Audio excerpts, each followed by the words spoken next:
बिस्मिल्लाहिर्रहमानिर्रहीम। अस्सलाम वालेकुम दोस्तों, शुरू करता हूँ अल्लाह के नाम से जो नहायत ही बड़ा मेहरबान और रहम फरमाने वाला है। इस वीडियो का टॉपिक है स्कॉर्पियो बुर्ज अकरब सहरा पलोटो वालों पर माह दिसंबर 2019 कैसे असरात लाएगा। सबसे पहले एक बात के कुछ दोस्त कहते हैं कि मेरे पर 2-3 बुर्ज के असरात हैं, पर हकीकत यह है कि एक फ़र्द का एक ही बुर्ज और सहरा होता है। बकाया हम वाबस्ता सभी बुर्ज वालों से होते हैं। जायचे के तमाम खानों की मनसूबात से हमारा वास्ता पड़ता रहता है, जैसे भाई बहन, पड़ोसी, वालदेन, घर, औलाद, दोस्त, मुलाजमत, शादी, नुकसान, फ़ायदा, बल्कि बहुत सारे मुख्तलिफ काम वगैरह हमारी ज़िंदगी का हिस्सा हैं। या ऐसा कहा जाए कि तरह तरह के इम्तिहान हैं हमारे लिए अल्लाह की तरफ से, और मैं तो तकरीबन बहुत सब्जेक्ट में से फैल रहा हूँ। अब और बातें करूँगा तो ये वीडियो लंबी हो जाएगी। इस वीडियो में मेरे मोअज़्ज़ज़ दोस्त बुर्ज अकरब वालों के मुतल्लिक़ हालात बयान कर रहे हैं।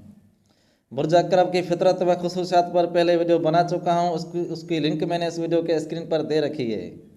तो आपके जायचे के पहले खाने पर सहरा मरीख हरकत कर रहा है, शम्स दूसरे खाने माल पर है और सहरा मुश्तरी तीसरे खाने में 3 दिसंबर को दाखिल हुआ है आइंदा साल तक। नेपचून 5वीं खाने पर है और सहरा यूरनस 7वीं खाने में बैठकर मरीख से मुकाबले की नज़र से वाबस्ता है। तो यूरनस व मरीख की वजह से आपकी प्रॉपर्टी और मुलाजमती मसाइल अहम रहेंगे। आपका सहरा पलोटो इन दोनों शहरों से दर्जाती तौर पर थोड़ा दूर है, लेकिन खाने की निश्त के हवाले से दोनों को नाजर है। इसलिए घर, गाड़ी, प्रॉपर्टी के मतलब कोई बड़ी सौदेबाजी हो सकती है। और सहरा शम्स का दूसरे खाने में होने से अपने कारोबार, पेशा वगैरह के मतलब माली हालात अच्छे रहेंगे। ज़्यादा सहरा आपके तीसरे खाने पर हरकत कर रहे हैं। जायचे का तीसरा खाना अजीज़, अकारब, बहन, भाई, पड़ोसी, आमदरफ्त, पैगामात वगैरह से मंसूब है।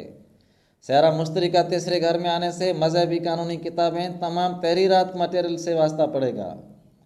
और एक ही खाने में अगर ज़्यादा सहारे हों तो कुछ नहस होते हैं। इस वजह से आपको वक्तन ब वक्तन जहनी उलझने रहा करेंगी। आपकी आमदरफ्त, मोबाइल रब्ते, गुफ्तगू वगैरह में इजाफा होगा। अब बात करते हैं तारीख वाइज माह दिसंबर आप पर कैसे असरअंदाज रहेगा। इससे पहले आपसे गुजारिश है कि अगर आपने इस नाचीज़ के चैनल को सब्सक्राइब न किया हुआ हो तो सब्सक्राइब करें, साथ में लाइक और बेल आइकन की घंटी को भी प्रेस करें ताकि आने वाली वीडियोस का नोटिफिकेशन आप तक पहुंच सके। तो पहली दूसरी दिसंबर के दौरान आपका सहरा पलोटो अतार्द से वाबस्ता है, चांद चौथे खाने पर है। ये तारीखें आपकी फ़ायदेमंद भी हैं और एहतियात तलब भी। जिनके पैदाश के वक्त सहरा अतार्द गलत जगह पर हो, उनको गाड़ी चलाते वक्त या दौरान गुफ्तगू करते वक्त एहतियात ज़रूर करें। और इन तारीखों के दौरान बड़ा सफ़र भी पेश आ सकता है।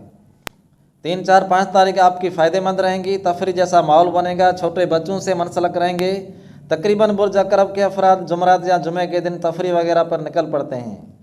6, 7 तारीख दूर का मटेरियल वगैरह इस्तेमाल में आएगा। मतलब इन तारीखों के दौरान आपके खाने पीने, पहनने की एशा का तल्लुक बैरून मुल्क या ज़िले आउट से होगा।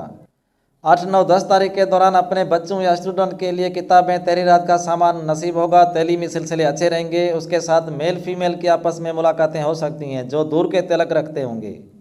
और 11, 12 तारीख आप तेज़ मिजाजी से वाबस्ता रहेंगे। अपनी तेज़गी पर कंट्रोल करें और बेफजूली मसाइल से परहेज़ करें इन 11 और 12 तारीख के दौरान।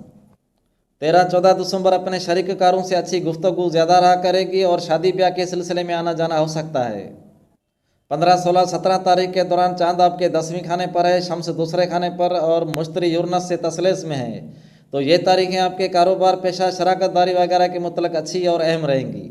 शम्स व कमर 10वीं में दूसरे खाने में होने से आपके पेशा वराना काम में एक्शन बन सकते हैं। आप कुछ अहम रहेंगे। आपके किए हुए काम की तारीफ़ की जाएगी। 17 की शाम से 18, 19 तारीख तक दूर के रहने वाले दोस्तों की कंपनी के साथ कुछ फ़ायदे मिल सकते हैं। 19 की शाम से 20, 21 दिसंबर ज़्यादा सफ़र करने से तबीयत हल्की फुल्की ख़राब हो सकती है।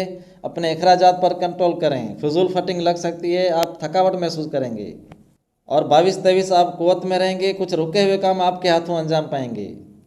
24, 25 दिसंबर के दौरान घर, गाड़ी, प्रॉपर्टी के मुतल्लिक़ अहम सौदेबाजी हो सकती है। आपकी जेब भर्ती अच्छी रहेगी। 26, 27 तारीख ज़्यादातर वक्त आपका बहन, भाई, पड़ोसियों में पास होगा। पैगामात, मोबाइल राब्ते बढ़ जाएंगे। 28, 29 अपने घर के मुतल्लिक़ काम में कुछ मसरूफ़ियत रहा करेगी और दूर का माहौल बन सकता है। और साल के आखिरी महीने की 30, 31 तारीख के दौरान आप हैप्पी न्यू ईयर में शिरकत कर सकते हैं या उस जैसा माहौल बनेगा। तो अब आपसे इजाज़त तलब करता हूँ। हम सबका अल्लाह निगहबान।